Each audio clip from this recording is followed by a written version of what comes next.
Good afternoon, Lieutenant. Good afternoon. My name is Mark Collins, along with Caitlin Stevens, my law partner. We represent Connor Grubb.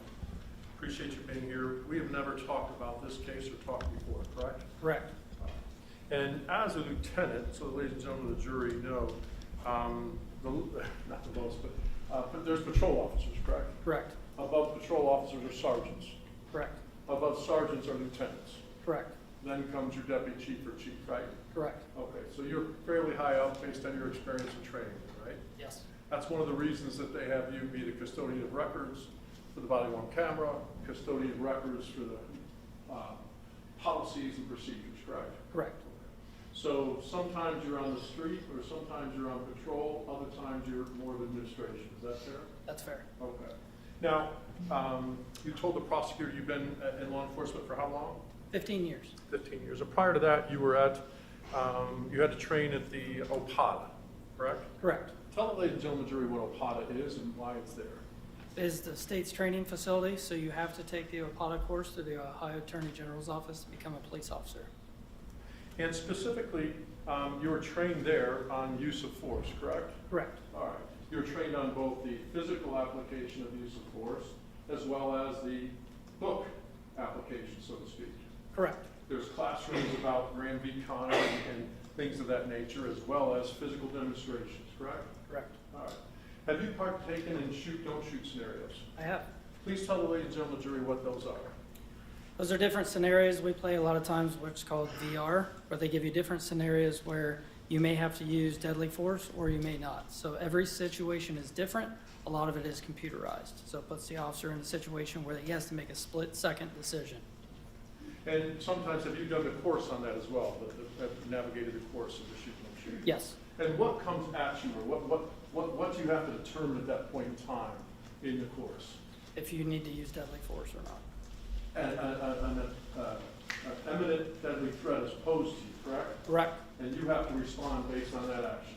Correct. Okay. And sometimes it's a person with groceries, right? Yes. Sometimes it could be a person with a gun or something like that, right? Correct. And what do you train to do in that situation, sir, if you perceive an imminent threat of serious physical harm? You are trained to draw your weapon. And trained to respond and fire? Correct. Where are you trained to aim? Center body mass. Okay. Are you trained to injure the person? No. Are you trained to hurt the person in any way? No. When do you stop firing in that situation, Lieutenant? When the threat has stopped. Okay. And in the course or the simulations, when does that occur? That occurs a lot of times when the individual's laying on the ground and not moving anymore. Okay. Now, just because the individual or the target or what have you in the course is laying on the ground, that no longer poses an immediate threat, correct? Correct. But that person still could be a threat, right? That is correct. Okay. Why in situations involving critical incidents or any situation involving civilians, why is the suspect always handcuffed at first in the detention aspect? It's a lot of policy and procedure, but it's for the officer's safety. Officer safety because the person may have access to a weapon or something like that, correct? That's correct. Okay. No matter how bad it looks, that's what officers are trained to do in that situation. Yes.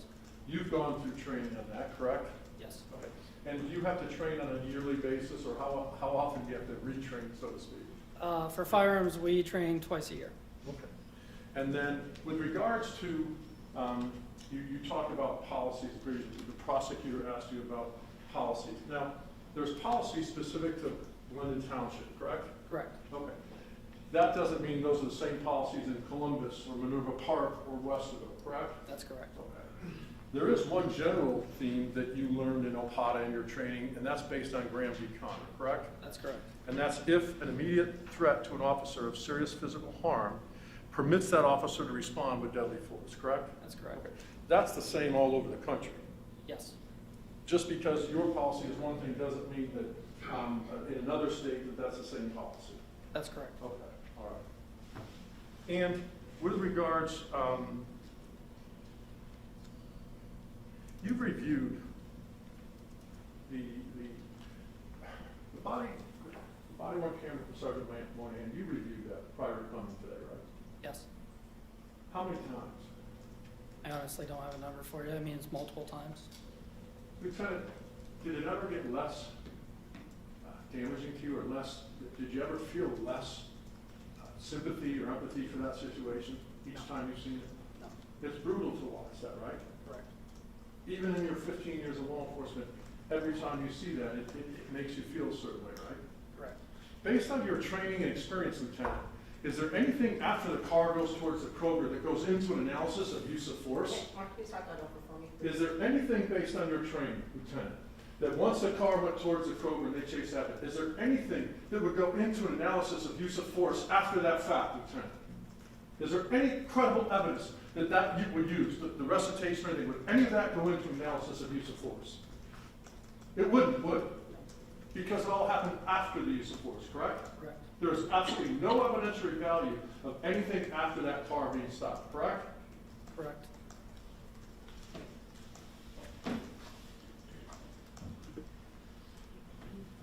Part of use of force is with regards to vehicles, correct? Correct. You're trained on how to approach vehicles. You're trained on how to approach cars, correct? Correct. You're to believe that in a car, well, now that there's open carry, how do you approach a car based on your training and experience? Is this traffic stops or what? Yeah, let's just do a regular traffic stop. Usually on, back behind them, B pillar, stand where you can see them. All right, and in order to stop somebody, you need reasonable articulable suspicion, correct? Correct. And in order then to potentially detain someone or file a charge, you need probable cause, That's correct? correct. Okay.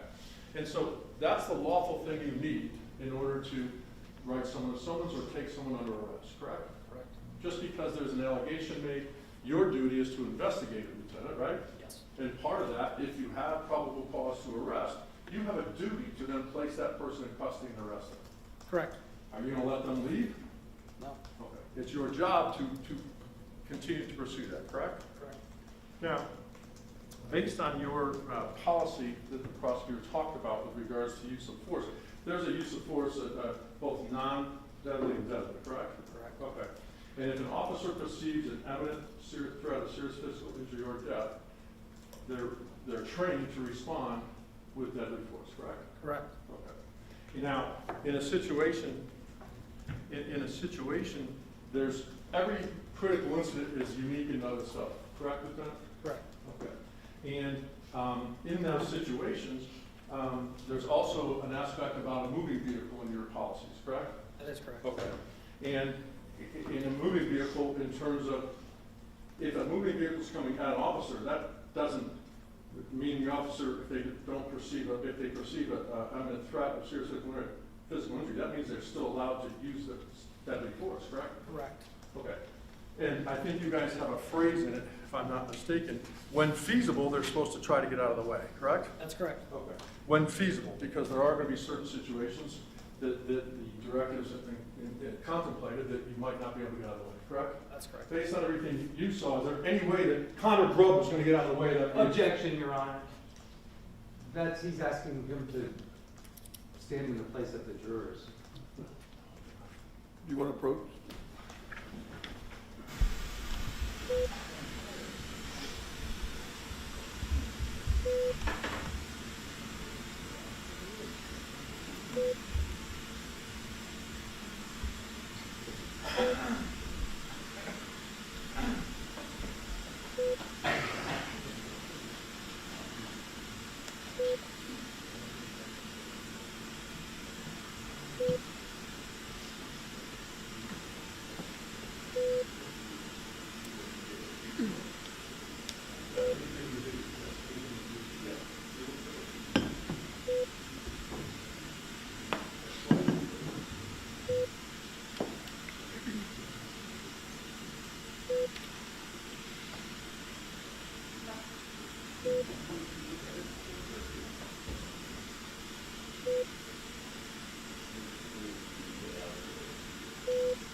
May I proceed, Your Honor? You may. Thank you. I'm going to try to get the exact question right. Based on your review of the video, your training, your experience, and what you observed on the video, was there any way feasible for my client to get out of the way of that car? Did he have the time to do that? He did not.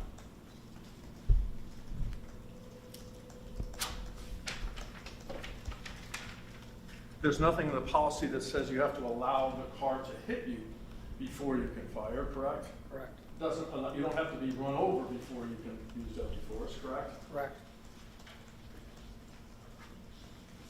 You're trained that a car can be used as a deadly weapon towards an officer, correct? Correct. That's one of the most important aspects of training police officers in these simulations in order to get them to try to anticipate actions, right? Correct.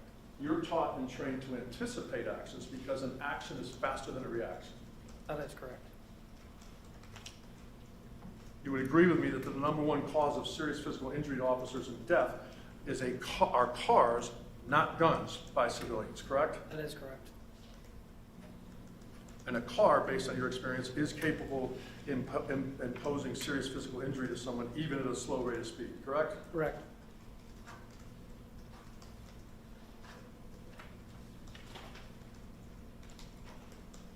Now, based on your experience and training, I'm sure, Lieutenant, especially when you were a patrol officer, you encountered people who didn't comply sometimes, right? Correct. Sometimes compliance is because of maybe the state they're in, maybe intoxicated or something like that. Correct. Sometimes the compliance is because they're upset about something, correct? Correct. Do you have to worry about why they're not complying, or are you focusing on the compliance?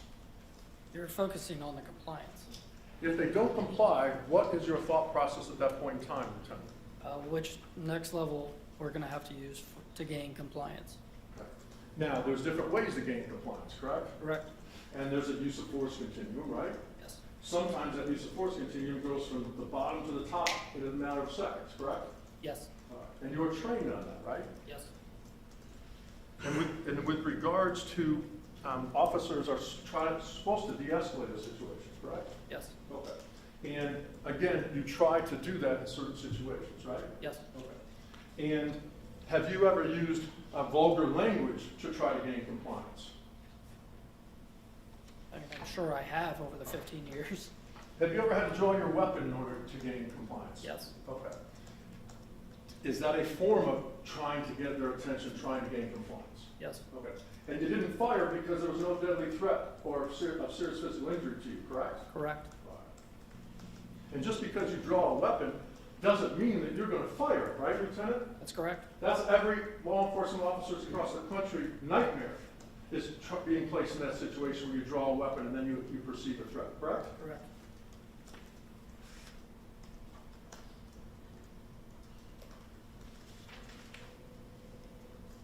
Now, I know your force is smaller, but sometimes you guys work in groups, correct? Correct. A partner, so to speak, or two officers to a call? Yes. Okay. And could you explain to the ladies and gentlemen, if you can, when the first officer's there, the first officer versus the contact officer versus the cover officer? Could you explain that to the ladies and gentlemen? To explain contact and cover, what Yes, the rules sir. are.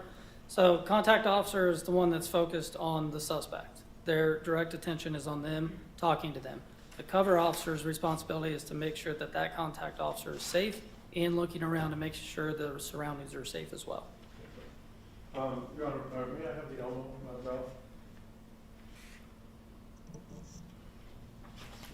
I'm going to approach the witness first. May I approach? Okay. I'm handing what's been marked for identification purposes as Defendant's Exhibit D. D as in dog. Could you take a look at that?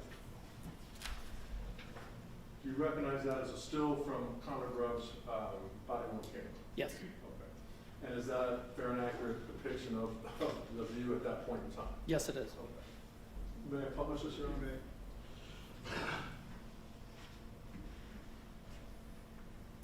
Okay, so in this picture, and I know you've watched the body-worn camera many times, but in this picture, Sergeant Moynihan here, who I'm pointing to, he would be the contact officer, correct? Correct. Now, over here is another citizen, correct? Correct. Okay. Now, would a cover officer stay behind the vehicle? No. That wouldn't make any sense because he can't see anything, correct? Correct.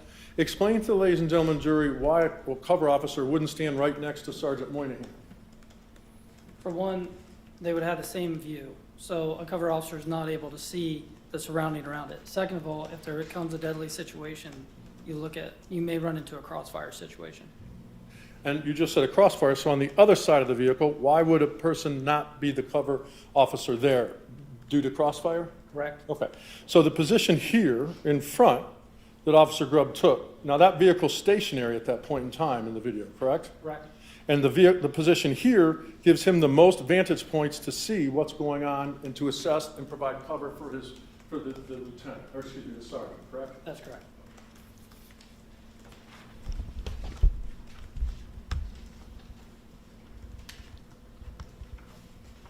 Hypothetically speaking, if a deadly threat was coming at you and you were 1 to 3 feet away and you perceived a threat of serious physical injury, what does your training and experience tell you to do at that point in time, Lieutenant? Draw your weapon. If you perceive that threat of serious physical harm, are you entitled to fire? Would you fire? If it's perceived that way, yes. If you perceive it? Correct, yes. Can I have a moment, Your Honor? Okay.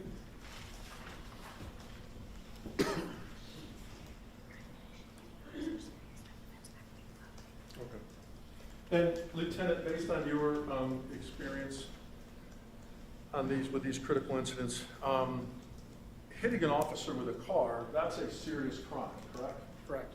It's a felonious assault, right? Yes. And it's a felony of the first degree because it involves an officer. That's correct. And in Ohio, felonies go from 1 being the highest, 5 being the lowest. Correct. And then there's different types of theft offenses, right? Yes. Okay. And a petty theft, and I apologize because I think I messed this up earlier. A petty theft is anything that's under $1,000 value, correct? Yes. Okay. If it's over $1,000, then it becomes a felony. Correct. However, a misdemeanor or petty theft can be a felony if the individual resists or uses force, correct? That's correct. A petty theft can become a robbery if the person flees afterwards, correct? Correct. And a robbery can be a first, second, or third degree felony, correct? Yes. And it can become aggravated robbery if they use force that could cause serious physical injury, correct? Correct. And that's a felony of the first degree as well. Correct.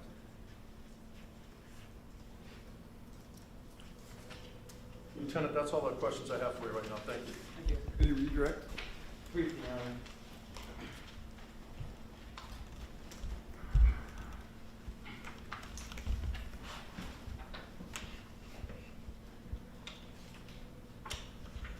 Your Honor, may I approach the What? witness? May I approach the witness? Yeah.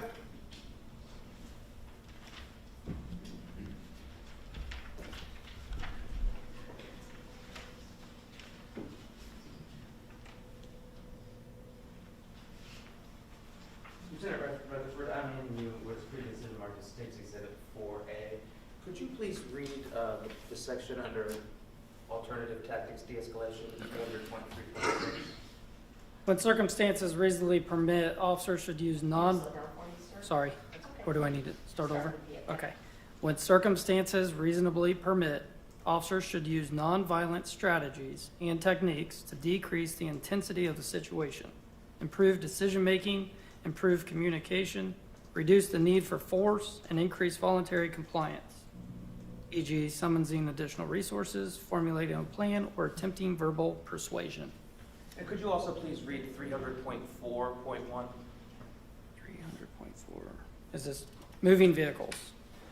Shots fired at or from a moving vehicle involve additional considerations and risks and are rarely effective. When feasible, officers should take reasonable steps to move out of the path of an approaching vehicle instead of discharging their firearm at the vehicle or any of its occupants. An officer should only discharge a firearm at a moving vehicle or its occupants when the officer reasonably believes there are no other reasonable means available to avert the imminent threat of the vehicle, or if deadly force other than the vehicle is directed at the officers or others. Officers should not shoot at any part of a vehicle in an attempt to disable the vehicle.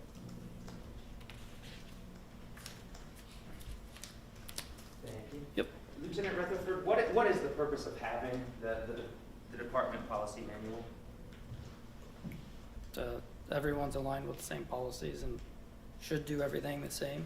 And is there an expectation that everyone employed by Blendon Township abides by the policies? Yes. And is that why everyone's expected to review them originally and then also review any time there is a change or an amendment in the policy manual? Correct. And Lieutenant Rutherford, you said you had been with Blendon Township for 15 years, correct? Correct. And that's your entire career in law Yes. enforcement? How many employees are with Blendon Township Police Department? Currently, right now, 10. 10? And is that, how many police officers? Let me think here. I think 7 of those are police officers currently. And when you're done testifying today, are you returning to Blendon Township Police Department? Yes. I might have a moment, Your Honor. Nothing further, thank you, Your Honor. Any questions? Briefly, Lieutenant, the prosecutor, you read a key phrase in there, when circumstances permit nonviolent, correct? Correct. In 1.3 seconds or 6 seconds, do circumstances permit anything else in that situation, Lieutenant? I'm not sure where you're going with that. Rephrase it for me. You read a phrase that said, when circumstances permit, you should use nonviolent use of force. Correct. Okay. Yes. And in the video that you watched, and the time from when Connor Grubb was in the front of the car until the commands that were given, was there any circumstances that would allow him to use anything other than deadly force that you observed? No.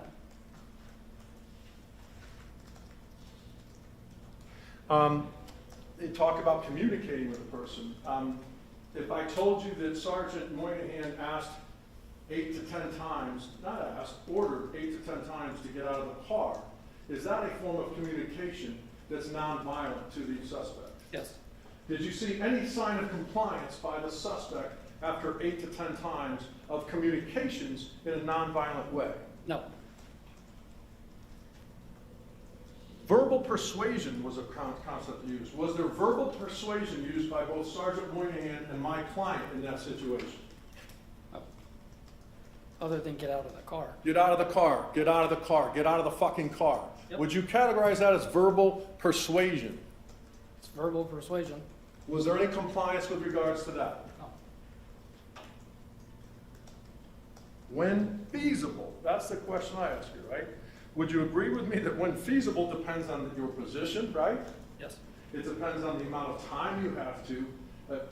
When feasible, also the time constraint determines whether or not you can get out of the way, correct? Correct. If you're standing in front of the center of a car and the car hits you, do you believe that at that time there's a feasible way to use nonviolent force? No. Does your training mandate that you have to respond when you perceive a deadly threat? Yes. It's a split-second decision, correct? Correct. That's what you guys train on, correct? Correct. Reasonably permit, okay? That reasonable permit doesn't really go along with split-second, right? Right. Doesn't go really long with 1.5, 2 feet from the car, correct? Correct.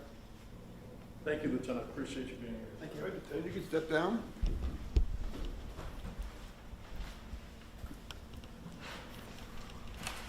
Any other witnesses on behalf of the state? Yes, Your Honor. Officer Peter Ferguson.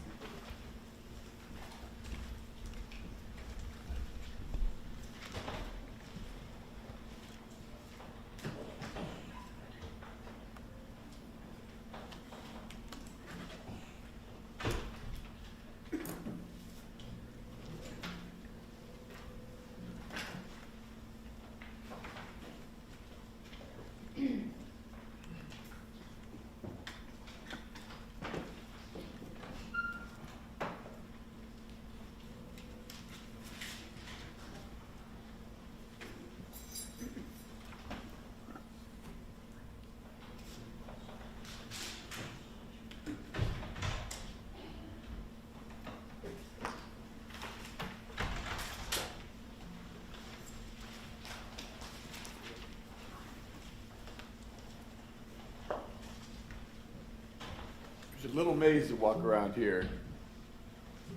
Little maze, we come all the way around. You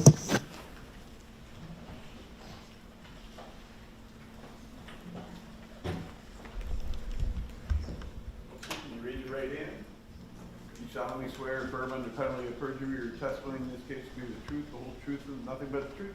I do. Have a seat, pull yourself up, close to the microphone.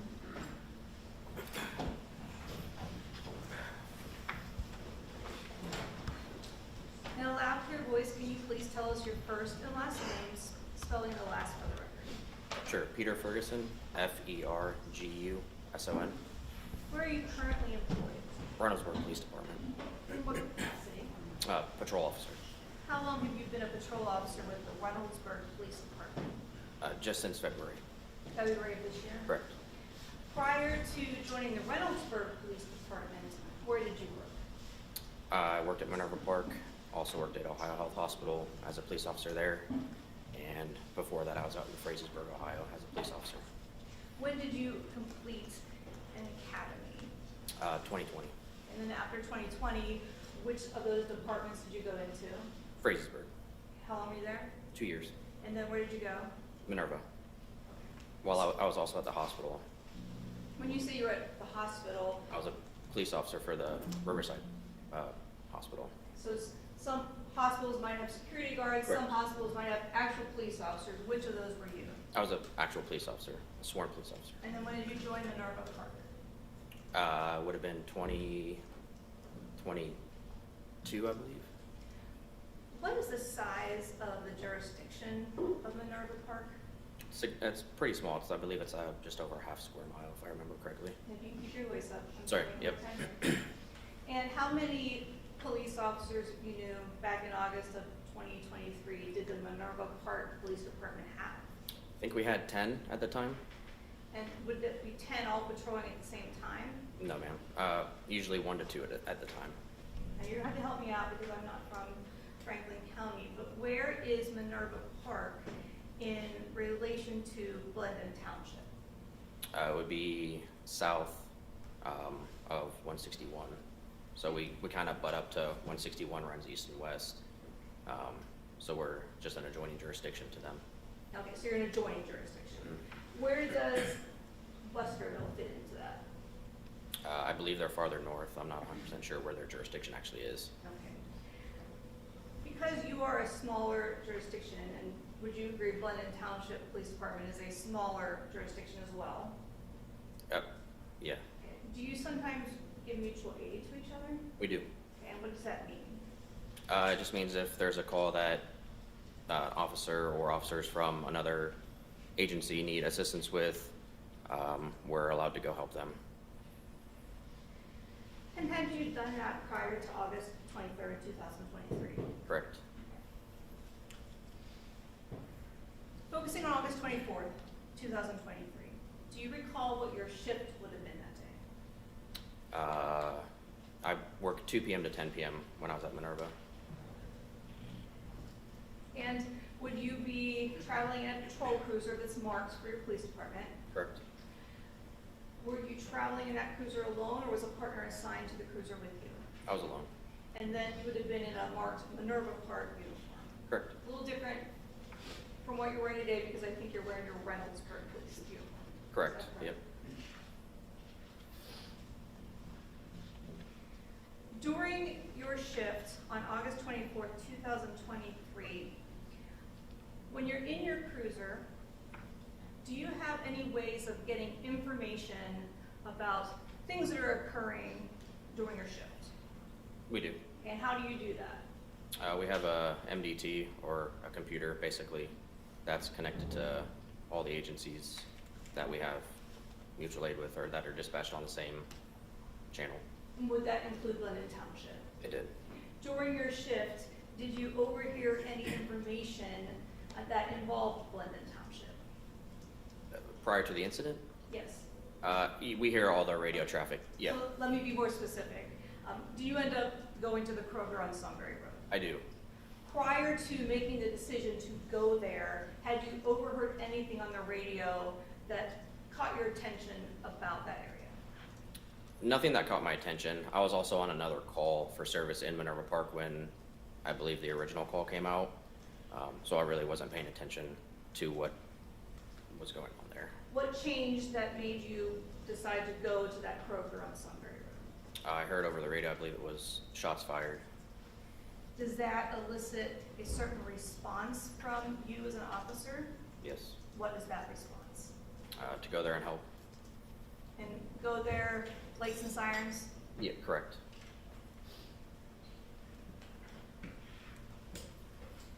know at the time who had made the call that shots had been fired? I wasn't 100% sure. If I recall correctly, I believe it was just Grubb and Sergeant Moynihan working at the time, so I could have ventured to say it was one of those two. Prior to August 24th, 2023, had you known Sergeant Eric Moynihan with the Blendon Township Police Department? Yes. In what capacity? Just work. We worked together. We pretty much worked the same shift, overlapping. So a lot of the mutual aid calls I would go on with him. And I have the same question for Officer Connor Grubb. As of August 24th, 2023, did you know of Connor Grubb? The same capacity. At that time, as a Minerva Park police officer, were you equipped with a body-worn camera? I was. Where on your body would that have been mounted? Roughly the same place where I have mine You set up. stand up so they can see. And it's mounted to a tactical vest? It is. Is that would have been the same for your Minerva Park Police Department? It's essentially the same setup I have, yeah. Okay, thank you for standing up. Are you aware of whether or not that body-worn camera was functioning? It was. Does it record sound and video? It does. Had you been to that Kroger at 5991 South Sunbury Road prior to this call? I have. For work or otherwise? For mutual aid calls prior and also to purchase Okay. items.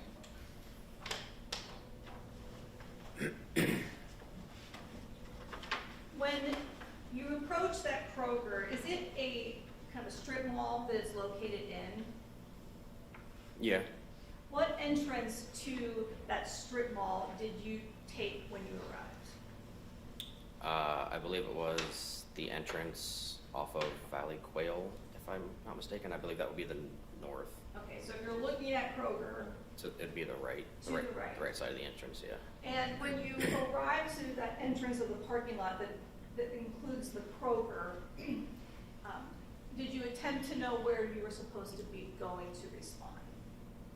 I think as I was getting off of Sunbury Road from 161, I marked dispatch as to where they were, and I believe they stated they were in the front somewhere. Once you pulled your cruiser into the parking lot, did any bystanders give you any direction on where you should be going? They did. And where were you advised what method were you advised to go to a certain place? What do you mean, what method? I mean, was somebody pointing? I believe somebody pointed, said they were over there. And based upon that, did you continue into the parking lot? I did. And then do you eventually see what you were responding to? I did. What are your observations? Do you know if you were the first non-Blendon Township cruiser to arrive? I can't say for certain. Were you one of the first to arrive? I was one of the first to arrive, correct. And then what did you observe as you pull up in your cruiser? There was a car kind of into, I guess, the strip mall area, and Sergeant Moynihan and Officer Grubb were around the car, and I believe there was one or two bystanders helping. Did you see anybody that in your training experience appeared to be injured? I don't recall if I saw the female or not at that time. Did you eventually see the female that was injured? I did. When you see Sergeant Moynihan and Officer Grubb by that car, what do you decide to do as your role in this call? When I realized what was going on, I gathered my crime scene tape to kind of cordon off the area to keep people out. That's that yellow crime scene tape we would see on TV? Correct. Okay. And what area were you focusing on at that time to put up the crime scene tape? Just the immediate area at that time. I wasn't aware at the time that it had happened somewhere else in the car world, so I just started to cordon off that immediate area. How long did you end up being at that Kroger scene that day? Significant amount of time, a long time. Into the next morning even? It was. And was the crime scene expanded while you were present? It was. Second, was the first set of tape taken down, or just the second set added on? I don't recall. That wasn't your job. No. I asked you about your body-worn camera, which for the record will be State's Exhibit 5.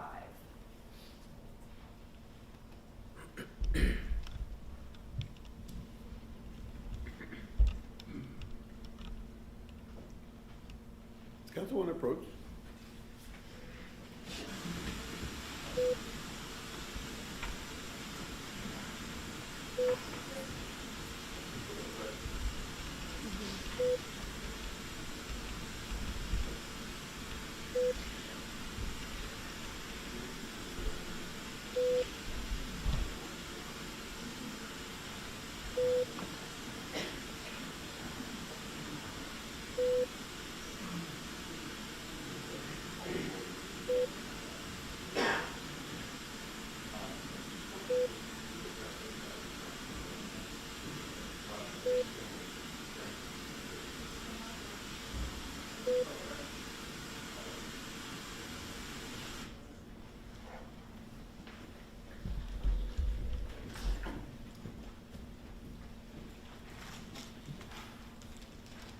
If we could switch over.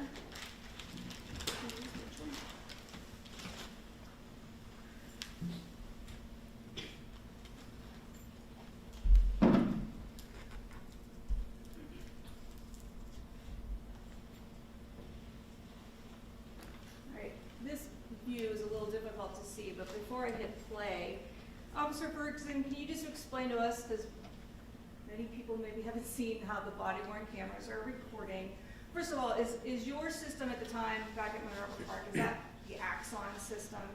No, it was Motorola. Motorola, okay, so is that what we see then in the top left corner, Motorola Solutions? It is. And is that just the brand that operates the cameras that the police department was using at the time?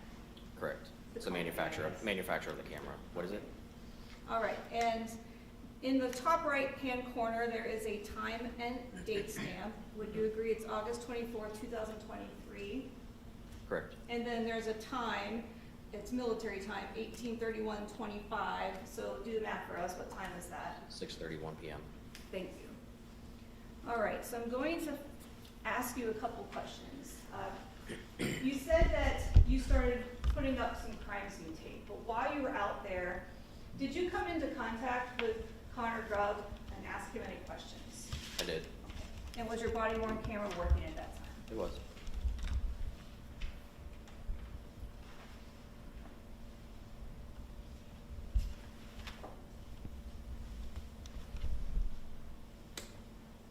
So I'm going to advance to counter 51, timestamp 18:32:16, and hit play. Information. You get the full What are you good? It's not mine. Huh? It's not mine. Okay. And I'm stopping at counter 102, timestamp 18:32:27. Who was it that you asked that question of? Connor Grubb. And do you see Connor Grubb in the Your Honor, photos? we would stipulate to identification as well. Thank you. Stipulate. Okay. And why is it you asked him that question? I believe I saw blood on him. What part of him? I believe it was his left arm and maybe pants. Okay.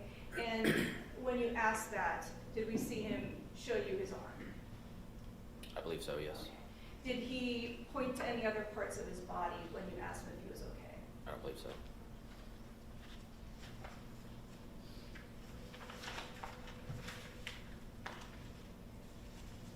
After you had put up crime scene tape, did you take on any other tasks as an officer out there at the Kroger? I did. Okay, and what was that? I assisted with life-saving procedures. Would that be CPR? CPR. Are you trained in CPR? I am. And in your experience, if officers are available, is it common to have to switch out with other officers who are also trained in CPR? It is. For what reason? You get very tired doing CPR, so you want to make sure that you're not too exhausted to give proper compressions. In this case, did you have to swap in more than once? I believe I did. While you were at that scene, were you told to look for any particular persons? I don't recall. Okay. Did you end up talking to lay witnesses, citizens out there at the Kroger? I never interviewed anybody.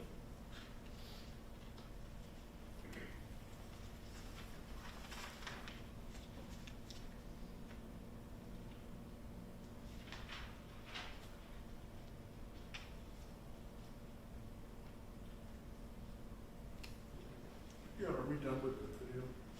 Or are you asking more?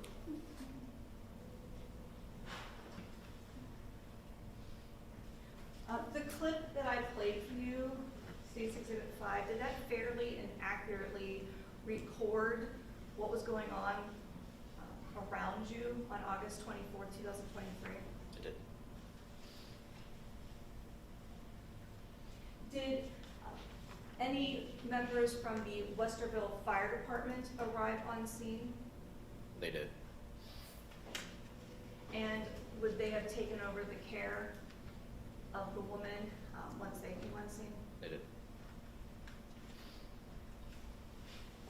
Obviously, I only played a short portion of your body-worn camera. It was recording while you were on scene and helping to assist with the female. Correct. One moment. I have no further questions.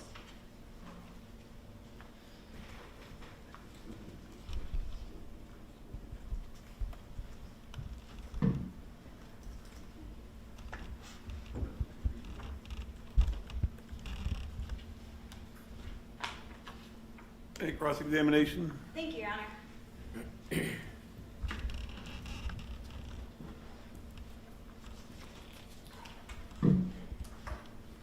May I proceed?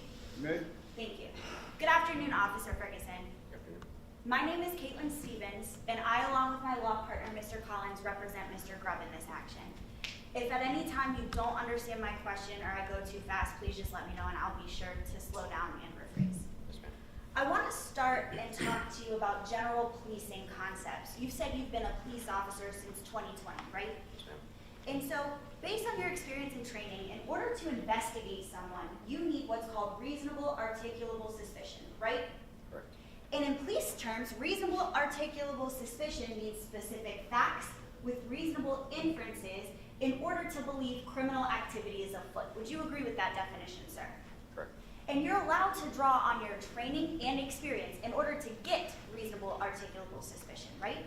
Correct. Now, in order to effectuate an arrest for someone, police officers need what's called probable cause. You would agree with that, right? Correct. That standard is higher than reasonable articulable suspicion, right? It is. But it still means that facts and circumstances are sufficient to provide a reasonable belief that the accused has committed a crime. Yes? Correct. Now, as a police officer for the since 2020, I'm sure you've come into contact with dozens, if not hundreds, of suspects, right? Correct. Some are compliant, right? Correct. Some are not compliant, correct? Correct. When someone does not comply, what's the thought process? What are you thinking about next?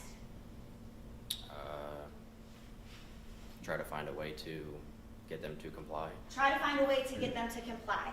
And if they continue to not comply, you as a police officer, you're permitted to use force in order to gain that compliance, right? Correct. You try to de-escalate the situation, correct? Correct. Officer presence is a manner to de-escalate a situation, right? It is. So if you have one police officer over there and the suspect is not complying, officer presence would mean another police officer, add another police officer in order to try to de-escalate and gain compliance, correct? Correct. You would agree with me that drawing your weapon is sometimes used in a manner to gain compliance, correct? Correct. You've had to draw your weapon before in an attempt to gain compliance, right? I have. You would agree with me that using harsh or vulgar language is also a method to try to gain compliance, correct? Can be. Correct. You've certainly had to use harsh language at your time on the police force, correct? I have. Now, isn't it true Officer Ferguson, that when you engage with potential suspects, you have to try to anticipate their actions, right? Correct. You try to be one step ahead of what their actions are, right? Correct. Your reaction is based on their actions, right? Correct. And you would agree with me that you're trained that an action is always faster than a reaction, correct? Correct.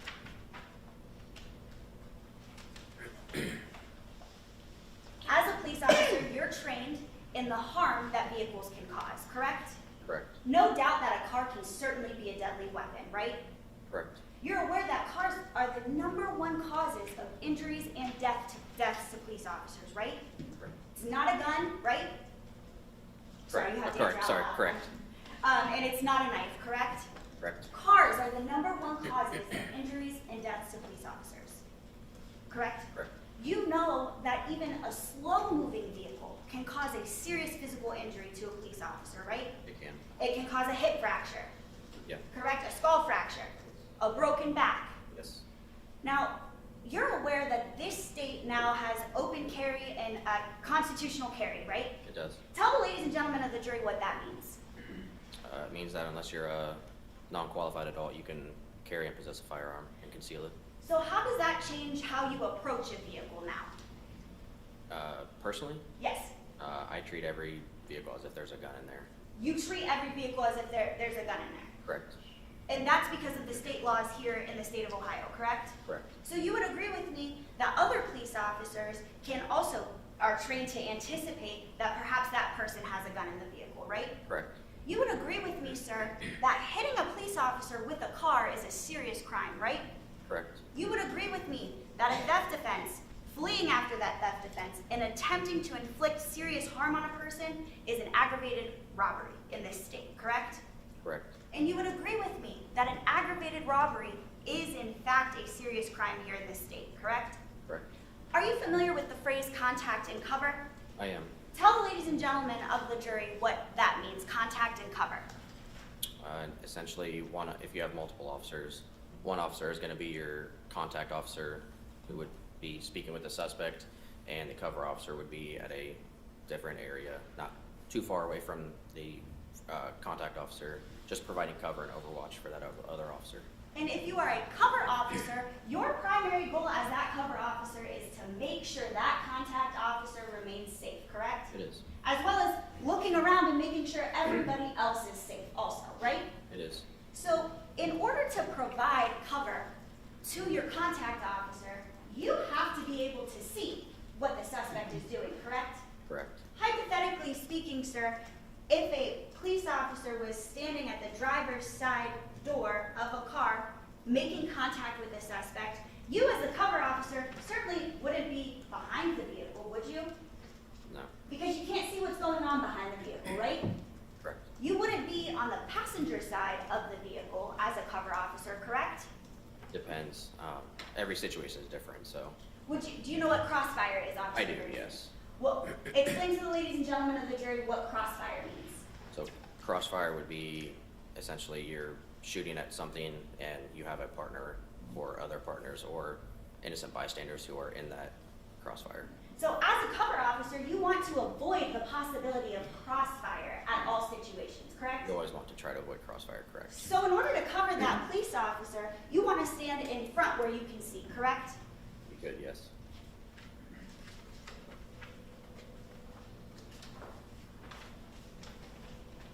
Now, Officer Ferguson, if you perceive an imminent threat of serious physical harm or death, what does your training permit you to do? Use deadly force. Now, in the academy, where are you trained to aim? Center mass. Are you trained to hurt someone? I'm sorry? Are you trained to injure someone? We're trained to shoot until the threat stops. Shoot until the threat stops. So what's going through your mind is not hurt this person, right? Correct. What's going through your mind at the time you fire your deadly weapon is stop the threat, correct? Correct. And you're trained to shoot until the threat is stopped, correct? Correct. You've participated in shoot, don't shoot scenarios, correct? I have. And when you are going through those simulations, a target presents itself, right? It does. And when you're in those scenarios, your determination is whether or not that suspect presents an imminent threat, right? Correct. And an imminent threat of serious physical harm or death to an officer or to others outside will permit you to respond with deadly force, correct? Correct. Just because a potential threat is on the ground does not mean that threat is over, correct? Correct. Certainly in those shoot, don't shoot simulations, you've had threats pop back up at you, correct? Yeah, they have, yeah. And so training tells you that after you confront a suspect with deadly force, you still have to handcuff that person, correct? You do. And that's for officer safety, right? Yeah, it is. And innocent bystander safety, correct? Correct. Now I want to talk to you about that day on August 24th, 2023. You arrived after the fact, correct? I did. You think you arrived there under 2 minutes? Roughly correct. Now, when you first saw the female, you didn't believe that they had originally began working on her, correct? Correct. So someone started the compressions while you were there, Correct. and you got the crime scene tape up, correct? I did. At no point did you ever realize that she was pregnant, correct? No, ma'am. You asked Officer Grubb on that video, are you okay? Are you familiar with what officer support is, sir? Yes. Can you tell the ladies and gentlemen of the jury what officer support is? In very short terms, it's just being there for an officer and making sure after a critical incident that they're okay and they don't need any medical aid or anything really. And you're trained that that's what you have to do after you know of an officer being involved in a critical incident, correct? Correct. Hypothetically, Officer Ferguson, your weapon is drawn and a car hits you. What does training tell you to do in that situation? Yeah, can you say it again? Sorry, I went fast. Okay. Hypothetically, your weapon is drawn Okay. and a car hits you. What does training tell you to do in that situation? Stop the threat. And how would you stop the threat, sir? Fire my weapon in an attempt to stop the threat. May I have a moment, Your Honor? You may. Thank you so much, Officer Ferguson. I have no further questions for you at this time. Any regret? Yes, Your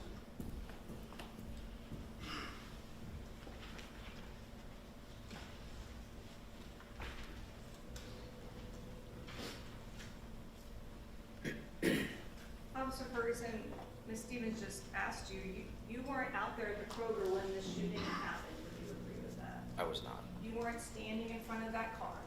No, ma'am. And she asked you about whether or not a car can be a deadly weapon. I think you said yes. It can. And can you stop a car from moving with your body? No.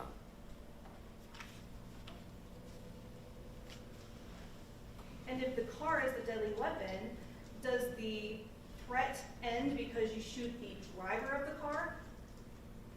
Not every situation is different, so I can't say for certain. But hypothetically speaking, if you shoot the driver of the car, is the car going to automatically stop? It depends where the driver's foot position would be on the pedals. Is that a possibility in your training experience, that a car would still move forward if a driver is shot? It's a possibility, yes. And you were asking questions about covering and crossfire.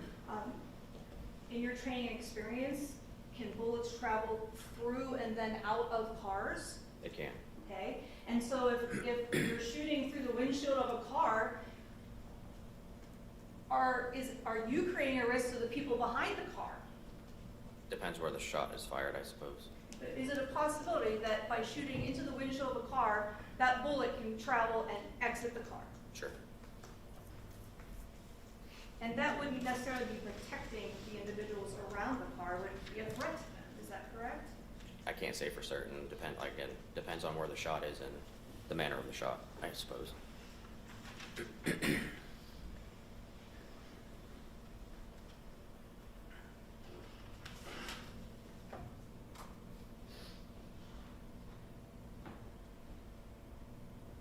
You were asked some other hypotheticals about the car moving forward, but if a car is moving slowly, would you not have time to move aside and not have to use deadly force?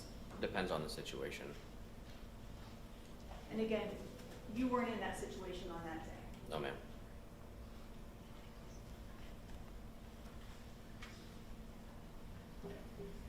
No recount, Your Honor. Councilwoman approach.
Yeah. Well, hold on, you can step down, I'm sorry. I'm getting confused with everything up here.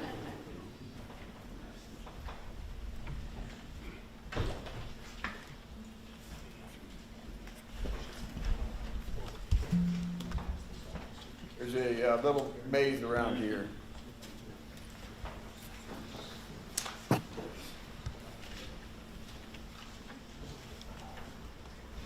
raise your right hand. You solemnly swear or affirm under penalty of perjury your testimony in this case will be the truth, the whole truth, and nothing but the truth. Have a seat. Pull yourself up close to the microphone. And you may inquire. Thank you, Your Honor. Good afternoon, sir. Good afternoon. Can you please tell us your full name for the record? Alex William Demidovich. Can you spell your last name for us? D as in David, E, M as in Mary, Idovich. And how did you pronounce that? Demidovich. I'm not going to try to get it wrong, but I appreciate that. Yep. Can you share with us, sir, where are you employed? City of Westville Fire. And how long have you been employed with the Westerville Fire Department? 5 years total, 2.5 full time. 2.5 full-time? Yep. And what's your position there, sir? Firefighter paramedic. Before your employment with Westerville Fire Department, sir, did you have any other prior experience as a paramedic? Not as a paramedic. I was a EMT Okay, and where was that at? in Danville. And where is Danville in relation to Columbus? Just north of Mount Vernon. How long were you working for Danville? About 2 years. Can you tell us, sir, if you know, does Blendon Township have its own fire department? We cover, City of Westville covers Blendon Township. Okay, so Westerville Fire Department covers, I guess, fire calls or EMT calls that would come from Blendon Township. Correct. As a result of responding to calls within Blendon Township, sir, do you come into contact with police officers that work in Blendon Township? Yes. Do you know a Blendon Township officer by the name of Connor Grubb? I do not. You've not had any contact with him to your knowledge? No. How about a Sergeant Eric Moynihan with Blendon Township? No. I want to direct your attention, if I may, sir, back to the date of Thursday, August 24th of 2023. Can you tell us, first of all, were you on duty on that day? I was. And you remember, were you working a particular shift? How do the shifts work there at Westerville Fire? So we work on 24, off 48. So if you were on duty, you would have been on a 24-hour shift, is that right? Correct. And on what time of day does a 24-hour shift start? We start at 7:30 in the morning. Do you have specific assignments during a given shift? We either are on the medic or the engine. We switch back and forth depending on the day. Okay, now, and I forgive my ignorance on this, okay, but when you say medic, is that what some of us might refer to as an ambulance? Yes. Okay. And engine would be fire truck? Yes. Not to dumb it down too much, No. but Yep. just so we all understand. Correct. Yep. Can you share with us back on August 24th of 2023, what was your assignment on that day? I was the in-charge medic of Medic 113. When you say in charge medic, what does in charge mean? The guy writing the report, Okay. calling the shots of patient care in charge. Do you have I guess, a team member that rides with you on a medic? Yes. And how many people are assigned to a given medic? Just 2. Okay, so you were the person that was kind of the lead, so to speak, Yep, on that particular day? correct. Okay. While you were on duty on that date, sir, did there come a time that you received a dispatch or a call out to the Kroger location on Sunbury Road? Yeah. And can you tell us, did you respond out to the call, first of all? We were told to stage at first because we didn't know what was fully going on. Okay, now, we'll get to that in a moment, but Yeah. fair to say that you and your partner would have gotten into the ambulance or the medic and driven out toward the Kroger? Yes. Okay. Lights and siren? Not lights and sirens. Flow of traffic. I'm sorry? Flow of traffic for staging.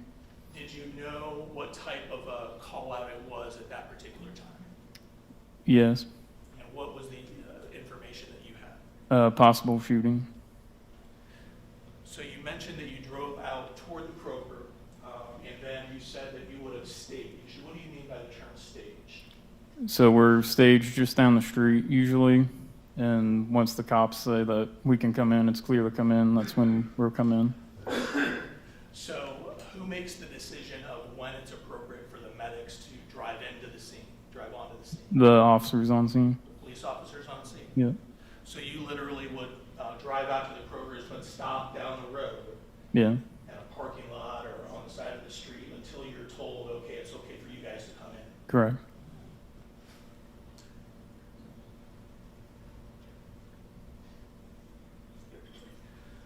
Any idea how long you would have been staging before being told, hey, it's okay, come on in? We had no idea. Were you sitting out there for several minutes? So we were actually still en route.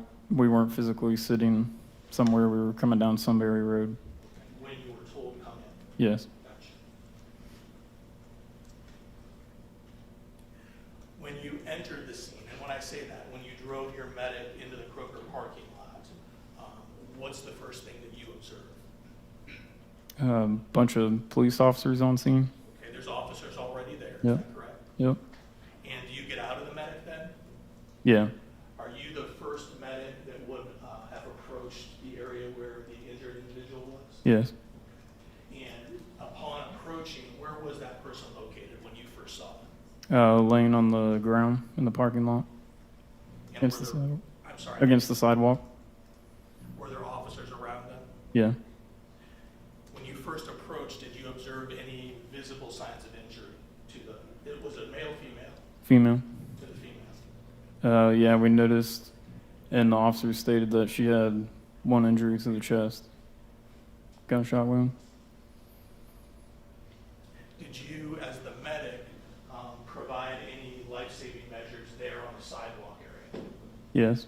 And what did you do? What did you attempt to do? My team and I got her on the monitor, put a tube down her throat to get her airway, and continued CPR.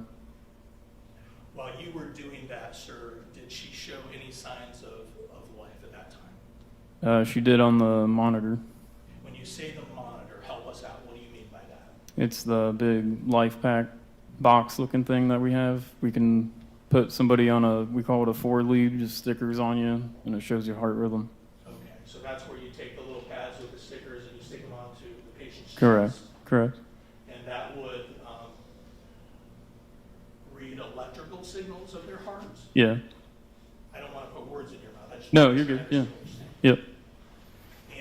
And it's your testimony that there were signs of activity based on that monitor. Correct. Was there a decision made to transport the female to the hospital? Yeah. And were you involved in making that decision? Yeah, I made that call. Okay. And what happened at that time? We got her, made sure she was stable enough to get into the truck, loaded her up in the ambulance, and took off the St. Anne's. Okay. Now, I'm assuming you're a two-man unit. Someone's driving. Is there someone in the back with the female? Yeah, so major calls, we usually have a fire truck come with us, Okay. and that's just more people. Or people to assist? Yeah. Where were you yourself? Were you driving the ambulance? Were you in the back with the female victim? In the back with the patient. While you're driving to the hospital, can I assume now you're going lights and sirens? Yes, correct. While you're en route to the hospital, did you call ahead to the hospital? Yes. And what's the purpose of calling ahead to the hospital? To give them a heads up of what we're bringing in. During the transportation to the hospital, were there any additional life-saving efforts, medical procedures that were done with the patient?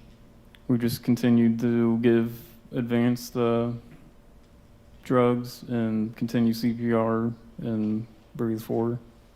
Did her condition change at all during transport? No. And when I say that, it did not improve. No. Did she ever gain consciousness while you were with her in the back of the van? No. Once you arrived at the hospital, what happened at that point, sir? We get her out of the truck, bring her in the ER entrance, and there's a bunch of nurses, doctors standing there in the trauma room, and we give over care to them. I tell them my report of what I have, what I've done, and then the doctor takes over from there. Once the doctor takes over and you've kind of transported or transitioned care over to the medical team there at the hospital, do you leave the hospital? Yes. You didn't stay there? We stayed there for a little bit, And what was the purpose of staying there at the hospital? just to kind of see what was going on and what was going to happen. Because we were told by St. Anne's that if they had gotten a pulse back, that we would be taking her somewhere else. Okay. If the hospital would have gotten a pulse back, then it would have been a potential for you as the medic crew to be asked to transport her to a different hospital? Yes, Maybe one that has a higher trauma level care or something along those lines? correct. Did you, while you were there at the hospital, were you notified that any pulse was gained? No, Were you notified of anything of the condition that she had passed? once she had passed, and they called it. Yeah, And at that point, did you leave the hospital then? yeah. Were you involved, sir, in the treatment of anyone else at the scene of the Kroger? I was not. Were you ever asked to look at or assess Connor Grubb? No, Were you ever asked to look at or assess Eric Moynihan? no. You have a moment, Your Honor. Okay. Sir, thank you. That's all I have right now. Any cross? Firefighter Timodovich. Yeah, Did I get that right? that's pretty good. Yeah. I grew up in Polish Avenue. Okay, that's why you got it. Couple things, when you got there, sir, so I'm a bit confused, but let's clear it up. You didn't have to stage in this situation. We were told to, but By the time you got close, there was. by the time we got close, we were told to come in. And so, ladies and gentlemen, the jury understands, sometimes when you're called to a scene of a shooting, it still might be live, it still might be active, it still might be fluid. Correct. And for your safety, they don't want you coming in that area. Correct. So sometimes you have to actually wait until you're allowed in. Yep. Here, that didn't happen. No. Now, when you first got to the female, you realized that there had been some life-saving measures performed, correct? Yeah. I think in your report, you mentioned a chest seal had been applied and things of that nature. Correct. And that's part of their duty to do that, correct? Correct. Nothing that you saw there, anything, you didn't see anything wrong with anything that was done already, correct? Correct. And you realized, I don't know if you remember or not, there was a physician there, or a doctor there Mhm. at the scene as well. Yeah. Okay. Now, you said you are the boss because you wrote the report, right? Mm-hmm. Okay. Was firefighter Nick Atkins there that day? Not on the actual scene of Kroger. Okay. Was he then asked to assess Connor Grubb? As far as I believe, yes. Okay. He wrote a report on that, right? Yes. And you reviewed that report being the head guy, correct? Not his. Okay. So when the prosecutor asked you, did anyone have you specifically examine Connor Grubb, your answer is no to you. Yes. But you are aware, ladies and gentlemen of the jury, that someone associated with the fire department was sent to examine Connor Grubb. Correct. That person would then take down details and write a report, right? Correct. So in theory, if they would put down observations of whether the person was sweating, whether the person seemed out of it, that type of information. Correct. Right? Yep. They would also take note of any injuries of that person, right? Correct. And in that situation, they would then make a recommendation of whether or not there should be follow-up care, correct? Correct. Now, just because in this Nick Atkins, let's say hypothetically, he recommended follow-up care, that doesn't mean the person has to do it, right? Yes. But you would want to do follow-up care because obviously you would observe something that would have required that, correct? Correct. You also look at whether or not the person is stressed, whether or not the person has flushed skin, all of that information, correct? Correct. And you also get a little basic about what happened, right? So Yeah. I got hit by a car, right? Correct. Okay. All right. I appreciate your time, sir, and thank you for your service. Yeah. Thank you. Any redirect? Very briefly, Judge, I just want to make sure I'm clear. You were not involved in meeting with, assessing, talking to Connor Grubb at all? No. No one ever told you they got hit by a car? No. That's all I have. All right, you can step down.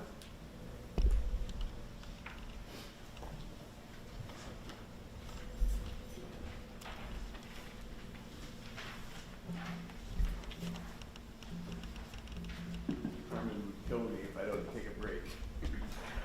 Ladies and gentlemen, we're going to take a 15-minute break. Do not discuss this case among yourselves. Do not permit anyone to discuss it with you or in your presence. It is your duty not to form or express an opinion on the case until it is finally submitted to you.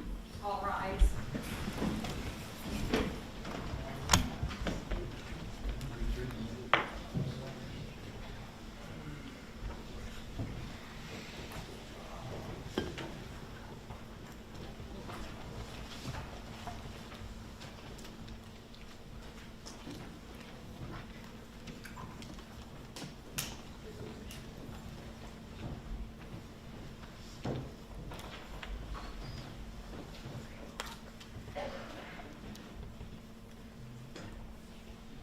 Everyone can have a seat.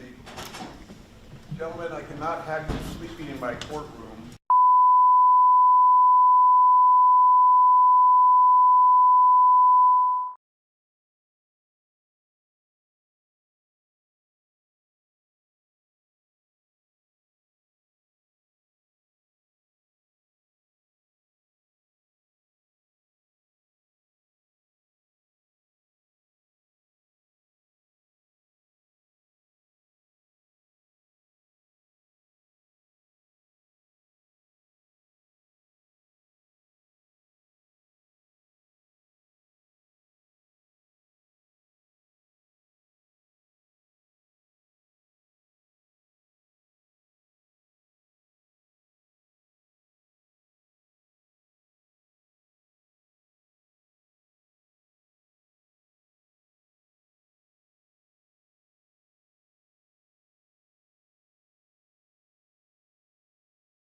go have a seat.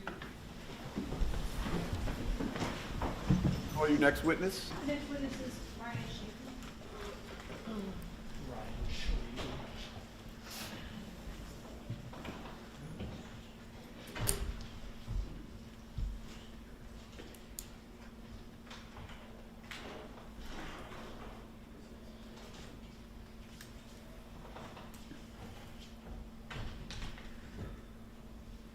You can come over here. There's a little maze you have to go through.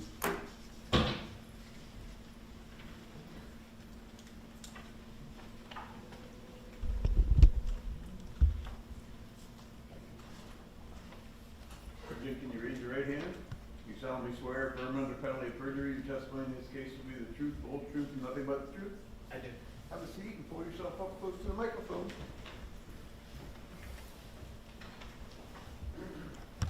You may inquire. Thank you, Your Honor. Now, loud, clear voice, please tell us your first and your last name, spelling your last name. Ryan Schley, Schleve. Where do you currently work? The city of Westerville. In what capacity? I'm a police sergeant. Are you assigned anywhere as a police sergeant? Currently, I'm still in our community relations bureau. And at one point, were you a school resource officer recently? Yes, I still am serving that capacity in our community services bureau. When did you become a sergeant? 2 weeks ago. Okay. That's what I was asking. All right. When did you go to an academy to become OPATA certified? I went through Columbus State's Police Academy. I started in 2013, and through the college it was a semester, so I finished in 2014. And after that, were you OPATA certified? Yes. And what does OPATA stand for? Ohio Police Officer Training Academy. After you completed an academy, did you get a job in law enforcement? I did. And where did you start working? I started at the Franklin County Sheriff's Office as a special deputy. What does that mean to be a special deputy? Means it's an unpaid position, so I had to volunteer minimum 16 hours a month to hold my certification. How long did you do that as a special deputy? About 2 years. At that time, were you also working in law enforcement? You getting paid? I not as a police officer. I worked loss prevention. When did you then leave that volunteer position at the sheriff's office and join a police agency? It would have been in 2017. I left there and joined the Blendon Township Police Department, And where's that located? like the North Linden area of Columbus. Okay. And how long were you there? 4 or 5 months. And then where did you go next? The city of Westerville. And so just so we know, in case we weren't having all the math up, when did you start with the City of Westerville Police Department? August of 2017. And have you worked there ever since? Yes. So when you started with the City of Westerville Police Department, were you a patrol officer? Yes. How long did you do that? I was a patrol officer for the first 7 years. Okay, so would that include August 24th, 2023? Yes. When did you then transition into being school resource officer? July of 2024.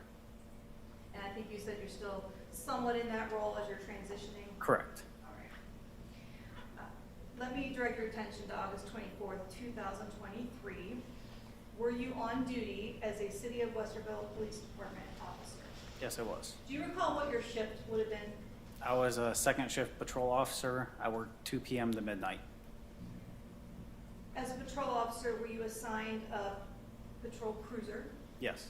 marked with City of Westerville Police Department? Yes. And then would you have been traveling in a uniform marked as Westerville PD, such as you're wearing today? Yes, I was.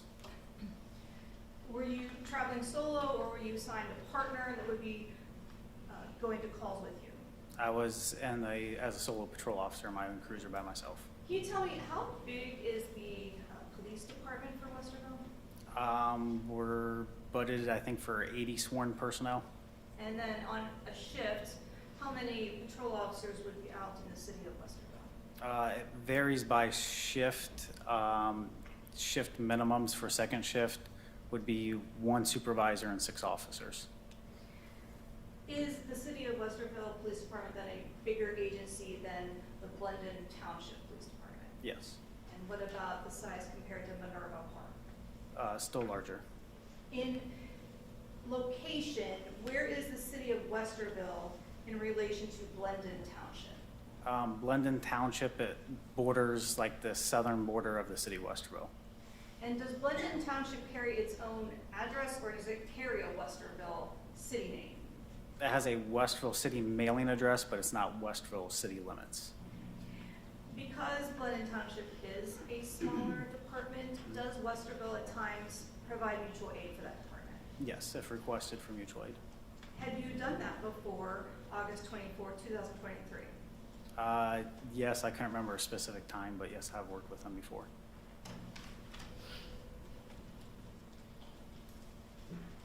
Do you know how many officers would be on shift for the Butler Township Police Department? No idea.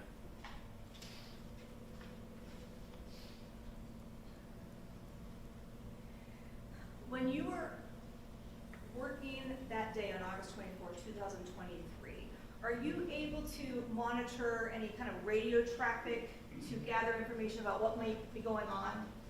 So typically, like my portable radio and cruiser radio scanned like our main police dispatch and also our fire dispatch. And that would be for the city of Westerville. Correct. Are you able to hear any kind of radio information about the Blendon Township Police Department? We could set it up to scan Franklin County's dispatch, who dispatches them, or we would have to actually physically switch the channel to Blendon Township's channel. On August 24, 2023, do you get information that leads you to respond to the Kroger? Our fire department was getting dispatched on a shooting. Okay, so tell me how you were able to get that radio information.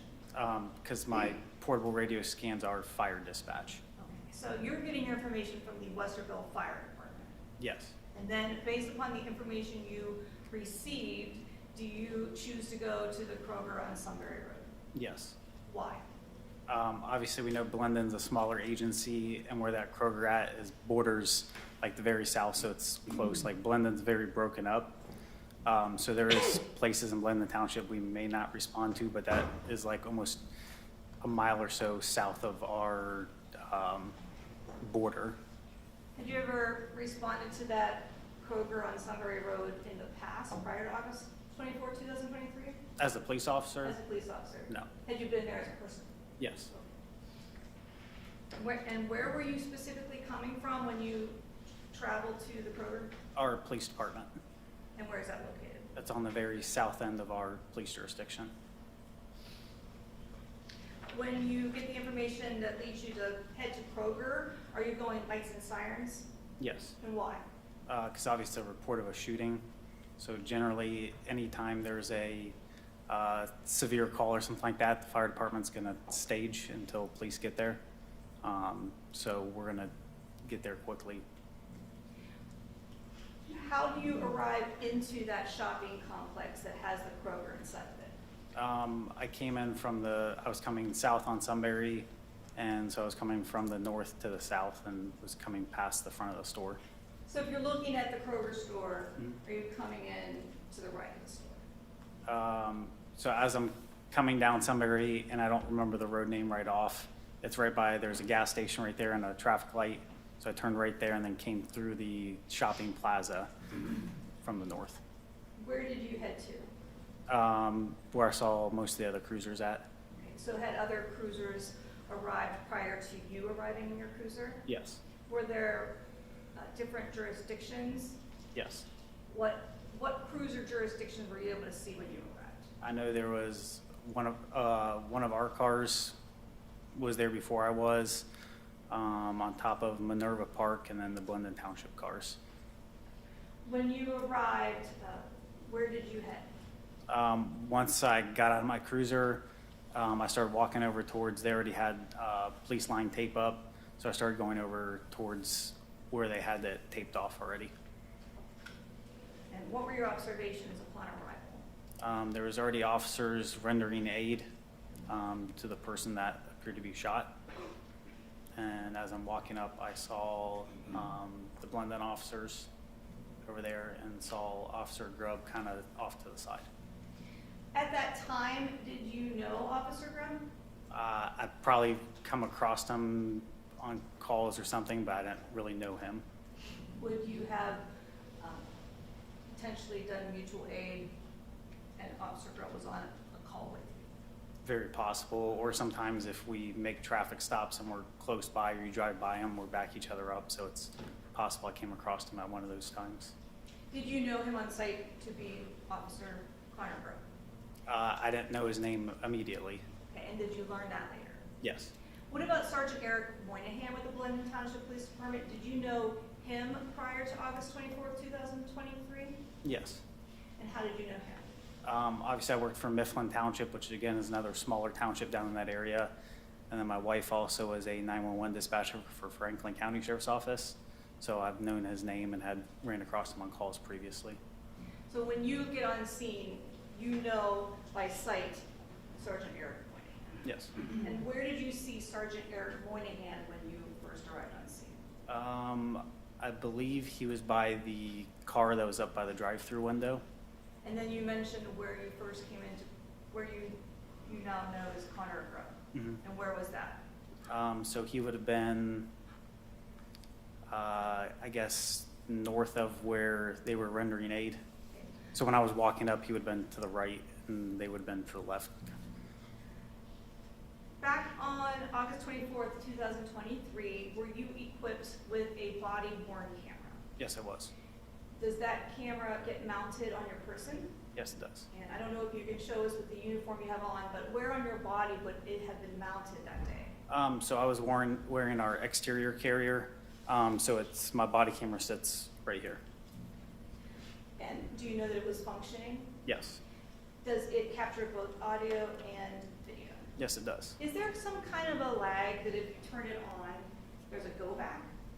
So the way ours is for the body camera, I believe it's a 30-second look back. So like however we activate it, whether we manually start it or our lights and sirens on our cruiser will also activate it, it'll go back 30 seconds from whenever that activation is, but it's only video, no audio for that 30 seconds. I just want to make clear, for whatever reason it gets activated, you're going to have video and audio recording moving forward. Is that correct? Correct. But then it goes back 30 seconds and captures video only. Correct.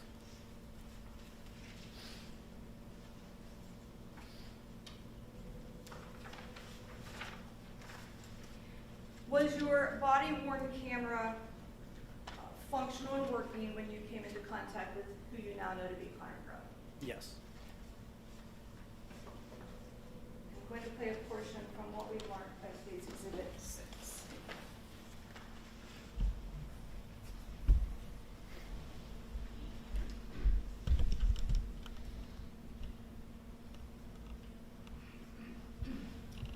All right, just before I hit play, there's some information in the top right corner. It says Axon. Is the company that runs this camera system the Axon? Yes. And there's a date and timestamp up there. What is that on shooting? That would have been the date and time that the body camera was recording. So 1836:06, if I do the math, that's 6:36 p.m. Did I get that right? Yes. Yes. Okay. All right. So I'm going to hit play at counter 119, the time 1836:06. And you mentioned approaching who you now know to be Connor Grubb. Do you see him in the still of Yes. this video? I get lawyers involved, all right?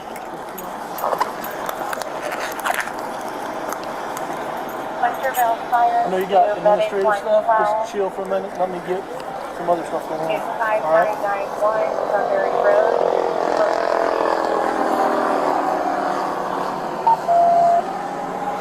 You hurt? I think so.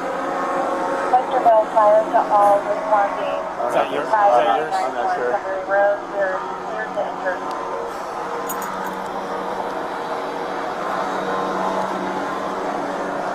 I'm gonna have another medic come just try to check you out. You know, okay? 59. We have a second medic respond. I'm going to pause it at 2:10 for the counter 1836:57. Let me ask you about that interaction. You'd asked him if he was hurt. Why did you ask that question?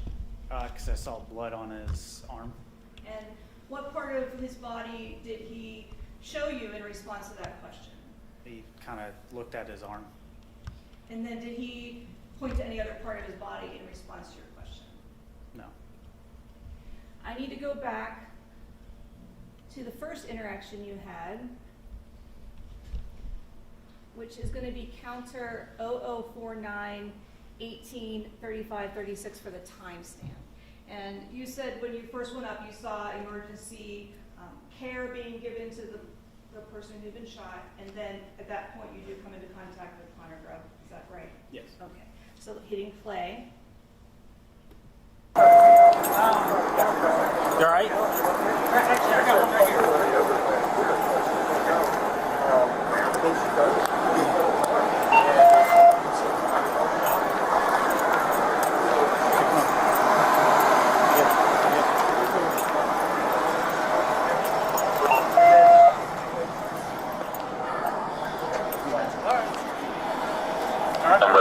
Just in case we might need you. Try to run you over. I heard.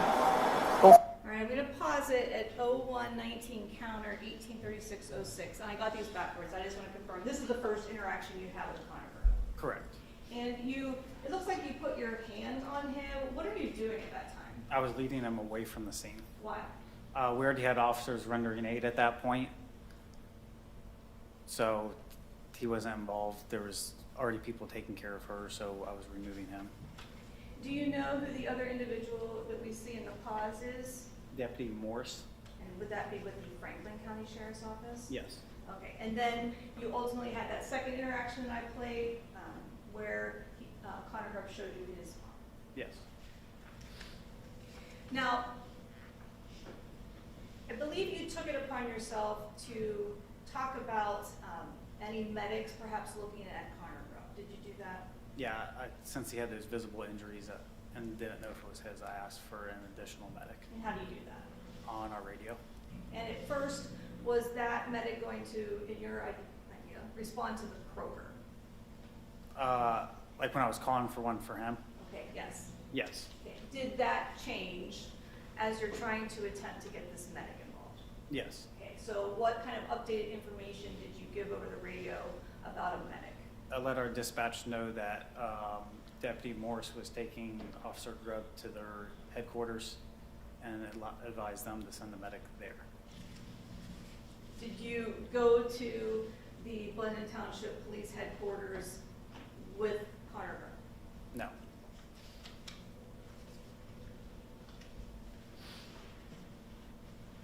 And the two clips that I played, although out of order, did both of those clips fairly and accurately capture what was being recorded from your body cam on August 24th, 2023? Yes. Did you see the defendant being walked to a Franklin County Sheriff's cruiser? They walked away. I don't know where the deputy's cruiser was. After that interaction, did you have any further interaction with the defendant? No. Was there a discussion amongst the officers that were there at the scene about trying to locate a casing? Yes. Can you explain it to us, because I don't know that we've heard this yet. What is a casing? It's whenever you fire a bullet, obviously the bullet comes out. Basically you have a casing in the bullet. Once you fire a bullet, the bullet comes out and the casing is ejected out of the gun. Were you one of more than one officers that were trying to look for that in that parking lot? Yes, it was later. I don't remember how many of us were looking for it though. During that process of looking for it, were you alerted that a casing had been located in the parking lot?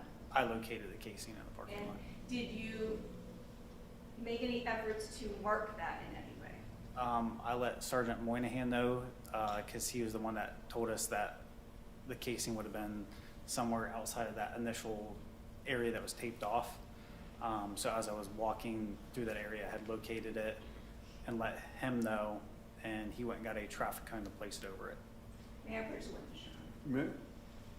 Officer Schley, I'm going to show you what have been marked as case exhibits 37, 38, and 39. If you can take a look through those three photographs, let me know when you're done. Do you know what those three exhibits, 37, 38, and 39 show? The casing and the location of the casing. Now, the photographs are taken when, which clearly is evening. Was the casing found when it was still daylight? Yes. And if I can go ahead and switch over and display those.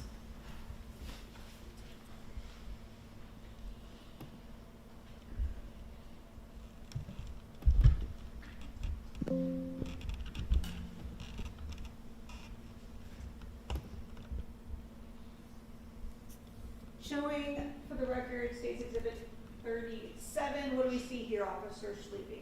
That would have been where the cone was placed over the casing. And the purpose of that is what? Just to act as a marker and protect the evidence. Was that originally within the crime scene tape that you saw placed when you arrived? Like when I very first pulled up? Right. No. Because of this casing being marked with a cone, was another set of crime scene tape placed further out in this parking lot? Yes. How long were you on this scene? A couple hours until BCI was done and we were tearing it down. I basically moved to like the outer part of the tape just as scene security. You mentioned BCI. What's BCI? Bureau of Criminal Investigation. And were you still on scene when you saw somebody processing evidence at that scene? Yes. Was that person from BCI? Yes. So moving on to State's Exhibit 38, we now see a placard number 1. Would this be the same location where the cone had just been over the casing? It appears to be. And then moving on to a close-up of that placard 1, Officer Schley, what is 1 showing us? The casing that I located. All right, and let me blow it up because it's hard to see. So is that the casing that you had originally spotted and that was marked with a cone? Yes. Do State's Exhibits 37, 38, and 39 fairly and accurately depict the area where you would have seen that casing on August 24, 2023? Yes.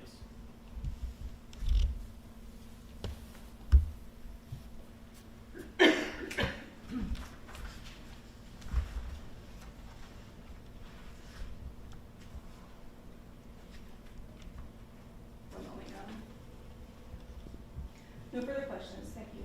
Any questions, you have an issue? May I proceed, Your Honor? Okay. Sergeant, good afternoon. Good afternoon. My name is Mark Collins, along with Caitlin Stevens. We represent Connor Grubb. Congratulations on becoming a sergeant. Thank you. I just have a few concept questions for you, as well as date and time specific questions, okay? Okay. I'm going to go a little faster than I normally do. Carmen will not like that, but some of the things the jury's already heard, so if I go too fast, please ask me to slow down, okay? Okay. I want to start with the prosecutor ended off with the shell casing. And you described how a casing leaves the jacket, so to speak, of the bullet, right? Yes. And you made a mention with your hand when you were describing it, and the shell casing gets kicked out, right? Correct. And the normal handguns and ones that you're issued, it ejects to the right, correct? Correct. Okay. Now, when a shell casing ejects to the right, many things can happen to the shell casing, right? Sure. Can get kicked, right? Yep. Weather can move it, a car can move it, things of that nature, right? Yes. So it's not surprising that where you found it is nowhere near where the firearm was actually discharged. Yes, possible. People could have bumped it, cars could have bumped it, and stuff like that. And that's why people put up crime scene tape to try to preserve the quality of the evidence, or they don't want contamination to the scene, right? Yes. So once people realized that, hey, it actually happened over there, they went over it and they rolled that off. Yes. And so it's not uncommon for a shell casing to get kicked, moved, or things of that nature. No. Okay, now, I want to talk about the video clips that the prosecutor showed you, okay? Starting with the second one, which was actually your first interaction, right? You clearly heard him say that she tried to run you over, correct? Yes. And you indicated that on the first one, that was your second interaction, you asked if he was hurt, showed you that, right? Yes. Did you hear him say, "I'm not sure otherwise," right? Yes. Okay. And that's why you then sent, you asked for an EMT or a technician to try to go and meet with him, correct? Yeah. All right. Now, in terms of walking him away from the scene, now, you have no idea if he was performing life-saving measures before you got there, right? I have no idea. When you got there, you observed them over there, but there's people performing life-saving measures, right? Correct. Part of your training in critical response incidents and critical incidents of response is officer support, correct? Yes. Okay, and in officer support, you're actually trained to remove the person who discharged their weapon from everybody else, correct? Once the scene's safe and aid's being rendered. Once the scene's safe and aid is being rendered, that's the protocol that based on officer support that you're required to do, correct? Yes. And a lot of times you tell them or other people tell them, hey, don't say anything, correct? Correct. That doesn't mean they're trying to hide something or anything like that, right? No. That's based on contractual obligations between a police force and the union and things of that nature, correct?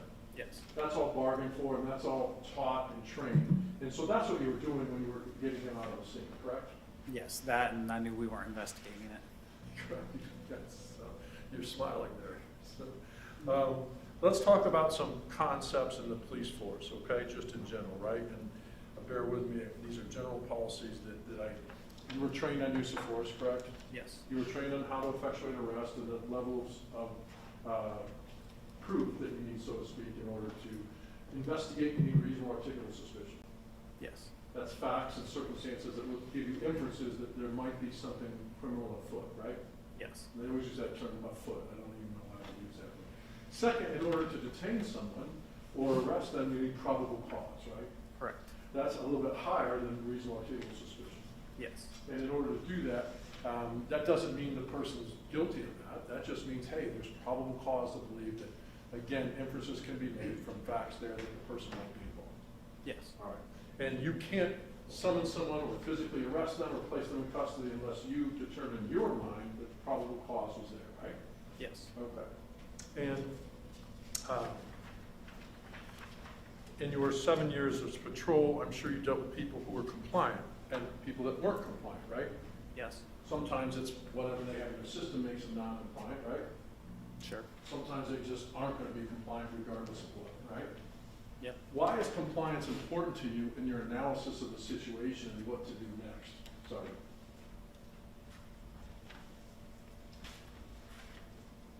Sorry, can you ask that again? Absolutely. It was a terrible question, and I'll try to go slowly. When you're approaching someone or you're dealing with someone, if the person's non-compliant, you start thinking about trying to de-escalate the situation, right? Yes. Non-compliance, however, if it continues, is a sign of what? A potential threat or a potential issue that's going to come, correct? Yes. And you have a continuum from 0 to 10, so to speak, of what to do in those situations, right? Yeah, every situation is fluid. Absolutely. And sometimes it's a slow fluid, minutes. Sometimes it's seconds, right? Yes. No two situations are alike, correct? Yes. So in that situation, though, a sign of noncompliance escalates the issue a little bit, right? It can, yes. Absolutely. And again, these are not absolute, but a very good answer, can. And in your mind, if there's noncompliance, you now have to assess what to do in the situation because the suspect's actions are always faster than your reactions, right? Correct. Okay. Every day you leave your house from your wife, you understand that you may be placed in a situation where there's a life or death decision that you have to make, right? Yes. And that's what you're trained on, right? Yes. And you've gone through shooting, don't shoot scenarios in order to do that, correct? Yes. Okay. And they try to simulate and put you under a stressful situation or a fast situation in order to make those decisions, correct? Yes. And when you see a threat and you perceive it in the course, what do you do at that point in time, Sergeant? If you perceive a threat, If you perceive a threat that's an immediate, serious threat of serious physical injury or death, what does your training do and what do you do in that course? you got to protect yourself and the general public. And you fire your weapon, right?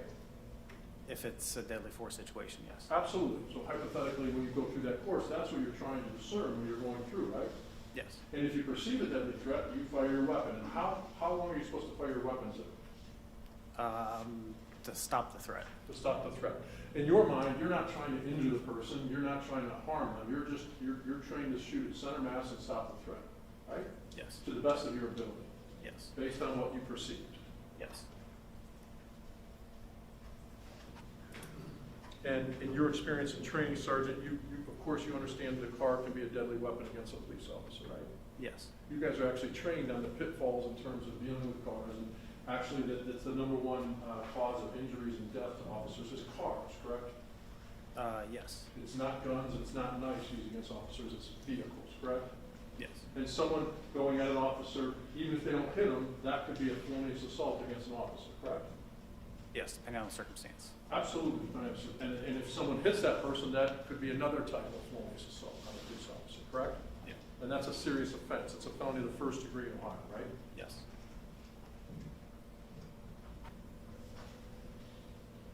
And based on the new constitutional carrying laws and CCW laws, it's a little bit more difficult with regards to the amount of guns that are out there, correct? Yeah. And now when you approach a vehicle or you're assessing a situation, do you start from the premise, Sergeant, that, hey, do we have to assume everybody has a weapon at their access? Generally. Generally, yes. I mean, that's the starting point, and then that's what you're trained to do, observe and things of that nature, correct? Yes. Okay. And Westerville's a little bigger, 80 officers. Sometimes when you and another Westerville officer are sent out to a scene, you work the situation together, right? Yes. Kind of like partners, so to speak. Yes. And you know your partner, you know of the people on your shift, so to speak, those 6 or 7 people, you know how they interact, and you've had dealings with them, right? Yes. Okay, and you're familiar with the concept of a contact officer versus a cover officer, correct? Yes. So the contact officer is the officer talking to the individual, and then the cover officer is supposed to take a position that's advantageous to gain information, correct? Yeah. As well as to protect the safety of their fellow officer, correct? Yes. As well as the safety of themselves and other people, correct? Yes. And that position being taken can be multiple different places, and you may have a different opinion of where the best or most optimum spot of a cover officer is versus somebody else, right? Yes. Just because you might think one thing and someone else thinks another thing, that doesn't mean that either of you are wrong, correct? Sure.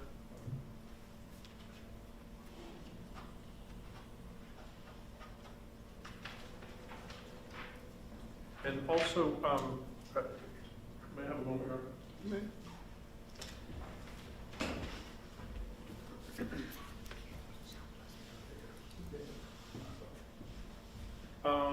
Thank you. May I proceed, Your Honor? Sorry about that, I had to get some more questions. Sergeant, I want to go back to the day of the scene, okay? We talked about the shell casing. You gave a statement that day, correct? You were interviewed by BCI. Not that day. Excuse me, you weren't interviewed until September 28th. Sounds right. I don't remember the exact day. About a month later. Yeah, it was over the phone. I know that. Over the phone, and they told you that they were tape recording, correct? Yes. Okay, and that was BCI. They're following up with what the stuff you did at the scene, right? Yes. And you remember telling them that Connor appeared to be in shock when you Yeah. observed him. Yeah. What did you mean by that for the ladies and gentlemen of the jury, sir? Like when I walked up, it was kind of like a deer in the headlights, like just a lot going on. Breathing heavy? Yeah. Okay, kind of out of it? Okay. Now, again, you're not personal friends with him, so you don't know how he is on a regular basis, right? No. But you're trained as a police and a patrol officer and a sergeant to observe those types of things, right? Yes. And that's what you told BCI. And that's not uncommon for someone who's just been in a critical incident, correct? No, it's not. And you're trained that all officers react differently. Some go into shock, right? Yes. Some stay in their routine and try to help and keep going, right? Yes. Others become withdrawn, nauseous, and sick, right? Yes. So there's a whole wide variety of stuff, and that's where the officer support comes in as well. Yes.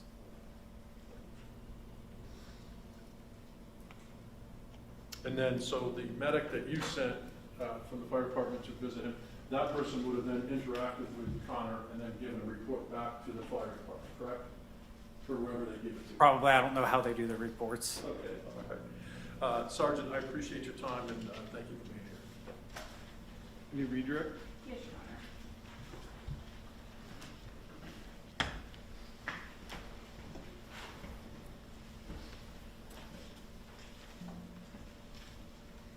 Sergeant Schley, Mr. Collins was asking you about officer support and contractual negotiations that led to what happens to an officer in a critical incident.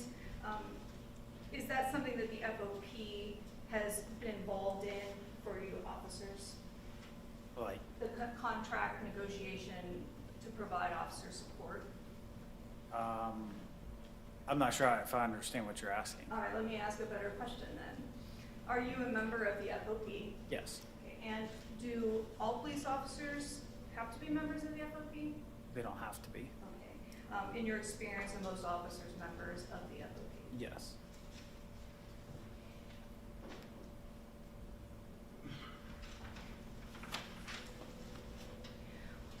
With respect to training, you've talked about some topics with Mr. Collins, but is there any training about whether or not you're shooting through the front of a car, that bullet can actually enter and exit that same car? Like, have I had any training on that? Yes. Obviously, it's dependent on a lot of factors. It's possible for bullets to go through cars. So then if it's possible for a bullet to enter and then exit a car, isn't it important then to not shoot if there's people behind the car? Yeah, depending on, again, direction has a lot to play in that. And then you were asked about the condition of Connor Grubb when you came into contact with him, but somebody who had engaged in a shooting that wasn't justified could display those same factors. Sorry. Overruled. We can answer. Sorry,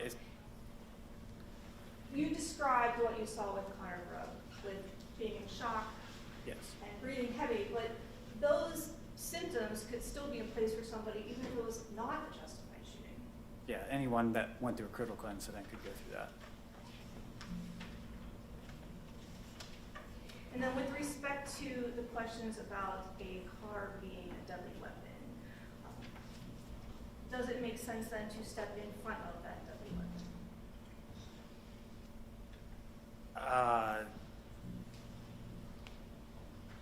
Like, are you asking if I would step in front of a car or just stepping in front of a car? Well, as a police officer, is there training that stepping in front of a motor vehicle can be unsafe?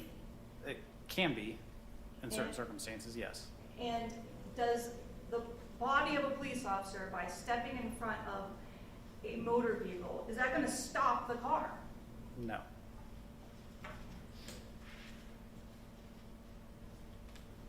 No further questions. Any questions of Lola's questions? Very briefly, Your Honor. Sergeant,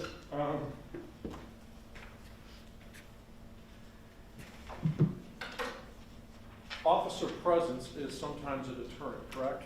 Yes. Identifying yourself as an officer is a deterrent, correct? Yes. So hypothetically, if there's an officer on one side of a vehicle, right, and you're the cover officer, okay, and there's a civilian on the other side, you're not going to stand behind the car, right, to provide cover? Depends on circumstance. Right. Those are the circumstances. You can't see anything from behind the car, correct?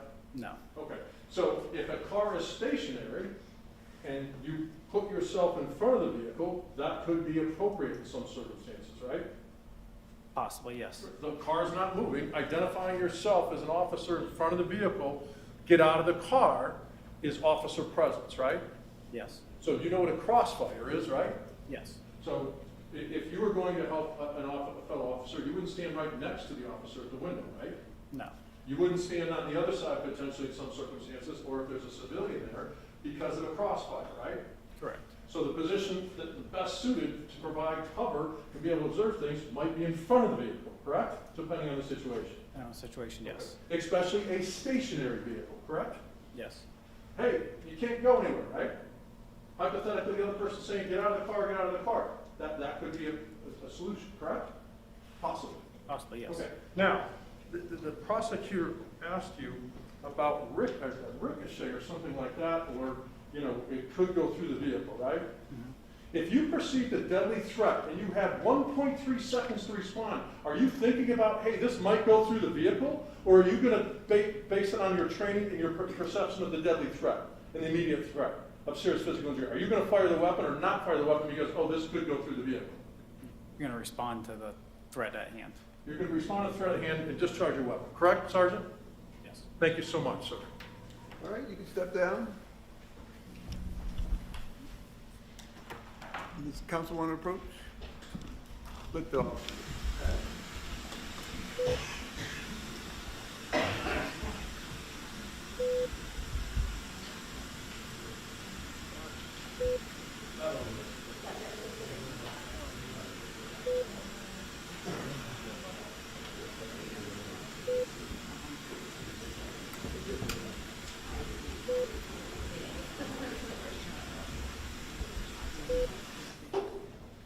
Ladies and gentlemen, at this time, we're going to take a break. We're going to start back up. Tomorrow, the court is closed before Veterans Day. So you can be here at 8:45 on Wednesday morning. You guys all showed up today, great on time. That was wonderful, even in the snow. But do not discuss this case among yourself. Do not permit anyone to discuss it with you or in your presence. It is your duty not to forward express an opinion on the case until it is finally submitted to you. You guys have a good evening, and we'll see you Wednesday morning at 8:45. All rise.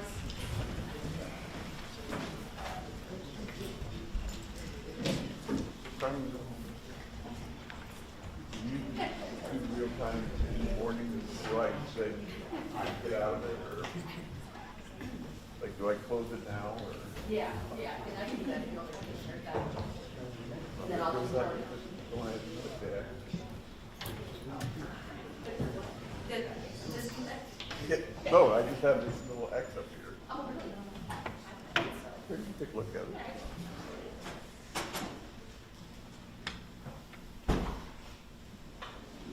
Is there anything we need to, everyone have a seat. And then do we have witnesses sufficient for the rest of the week?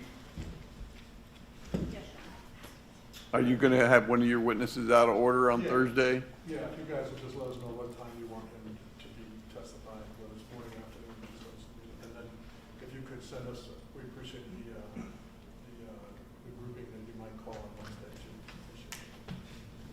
Do we need to put anything else on the record? I don't think so, Judge. No, All right, have a good couple days. Thank you. Yeah, Carmen, I think I can get out of here. Cheers.